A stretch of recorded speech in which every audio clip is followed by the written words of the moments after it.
اب کچھ لوگ تو اتنے بہادر ہیں نا، کہتے ہیں میں تو پیٹھ کے پیچھے نہیں بولتا، میں تو منہ پہ بولتا ہوں. یہ اور بڑا گناہ ہے، یہ اور بڑا. اسی میں اپنی بات ختم کرتا ہوں. یہ ہے اور بڑا گناہ. کیوں؟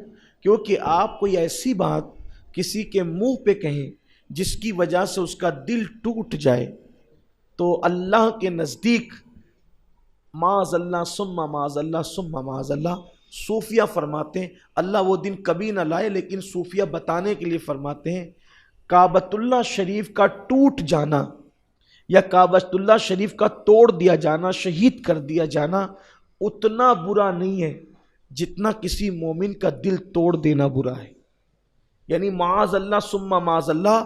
صوفیہ کہتے ہیں اگر کوئی کعبۃ اللہ کو شہید کر دے، توڑ دے، تو وہ جتنا عذاب پائے گا اس سے زیادہ عذاب کس کو ملے گا؟ کس کو ملے گا؟ مومنوں کے دل توڑنے والے کو. تو ایسی بات نہ کہو کہ اس کا دل ٹوٹے. یہاں مجھے ایک بات یاد آئی، بہت خوبصورت بات. دیکھو کتنا احتیاط کیا اللہ کے رسول علیہ السلام نے. ایک عورت تھی احد کے میدان میں، اس کا بیٹا شہید ہو گیا. ایک عورت تھی احد کے میدان میں، اس کا بیٹا شہید ہو گیا. اب وہ عورت آئی اور اللہ کے رسول سے پوچھتی ہے کہ یا رسول اللہ، میرا بیٹا زندہ ہے یا مر گیا؟ حضور کو پتا تھا کہ اس کا بیٹا شہید ہو گیا، انتقال کر گیا.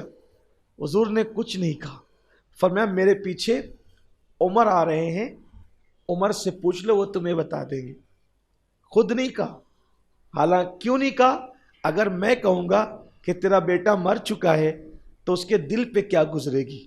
حالانکہ کسی کو موت کی خبر دینا یہ ضرورت بھی ہے، کوئی گناہ نہیں ہے، لیکن حضور علیہ السلام کو دلوں کا کتنا خیال تھا کہ اللہ کے رسول نے اس عورت کو موت کی خبر نہیں دی، بلکہ فرمایا عمر آ رہے ہیں میرے پوچھے، ان سے پوچھ لو، وہ تمہیں بتا دیں گے. حضور نے اتنا دلوں کا خیال کیا. اور آج ہم کیسی کیسی باتیں کر کے لوگوں کا دل توڑتے ہیں. ارے سب کو تو میرے بھائی جانے دو، ایک دن میں کئی مرتبہ خود اپنی بیوی کا دل توڑتے، کبھی اس کو گالی دے کے، کبھی اس کی ماں کو گالی دے کے، کبھی اس کے باپ کو گالی دے کے. سوچو تو صحیح. اور ہم اس کو گناہ بھی نہیں سمجھتے. ہماری بیوی ہماری رفیق حیات، شریک حیات، ہماری مونس اور غم گسار ہے. ہماری بیویاں اگر ہمارا منہ اترا ہو تو پوچھتی ہے کیا بات ہے، کوئی ٹینشن میں ہو، کوئی تکلیف میں ہو، اس کو ہمارا اتنا خیال. لیکن کیا ہم اپنی بیویوں کا اتنا خیال کرتے ہیں؟ کیسی کیسی گالیاں دیتے ہیں، تیری ماں ایسی، تیری بہن ایسی، تیرا باپ ایسا، اور یہ ایسا. تو آپ سوچو نا.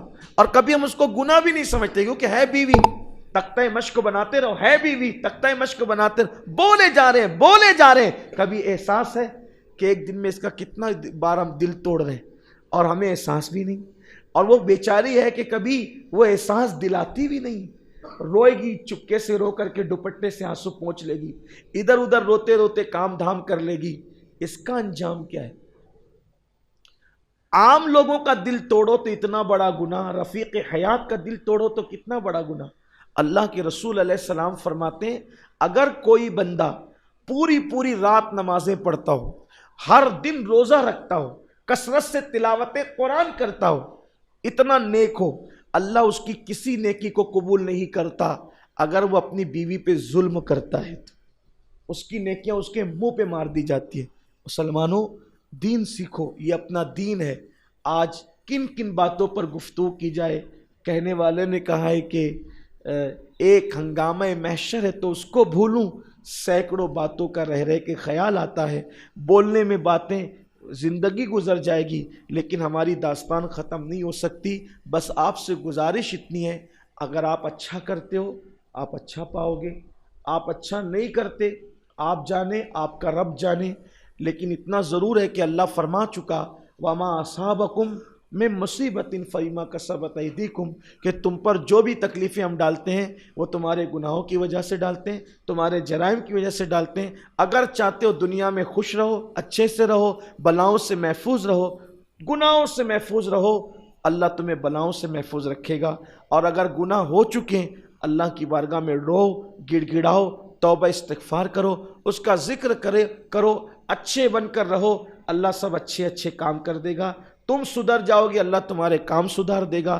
تم سدھر جاؤ گے تمہاری بگڑی بنا دے گا۔ اللہ ہم سب کے حال پہ رحم فرمائے، اور ایسے ہی گناہوں میں رہے، برائیوں میں رہے تو پھر اللہ تعالیٰ کی پکڑ بڑی سخت ہے، پھر وہ کس کو نہیں دیکھتا، وہ پکڑ لیتا ہے، اور جب وہ پکڑ لیتا ہے تو پھر دنیا کی کوئی طاقت چھڑا نہیں پاتی، پھر نہ کوئی ڈاکٹر علاج کر پاتا ہے، نہ کوئی حکیم علاج کر پاتا ہے، نہ کوئی تعویذ علاج کر پاتا ہے۔ جب اللہ پکڑ لے تو پھر کوئی چھڑانے والا نہیں ہوتا، اس کی پکڑ بڑی سخت ہے۔ اس سے پہلے کہ اللہ پکڑ لے اس کی بارگاہ میں توبہ کرتے رہو، روزانہ اس سے معافی مانگتے رہو، بستر پہ جاؤ تو گڑ گڑا لو اللہ معاف کر دے، اس لیے کہ میں تو تیرا بندہ ہوں، گناہ تو مجھ سے ہونا ہی ہے، مولا معاف کر دے۔ معافی مانگتے رہو، گڑ گڑاتے رہو، اپنے کام بنتے رہیں گے انشاءاللہ۔ اللہ ہم سب کے حال پر رحم و کرم کی نظر فرمائے۔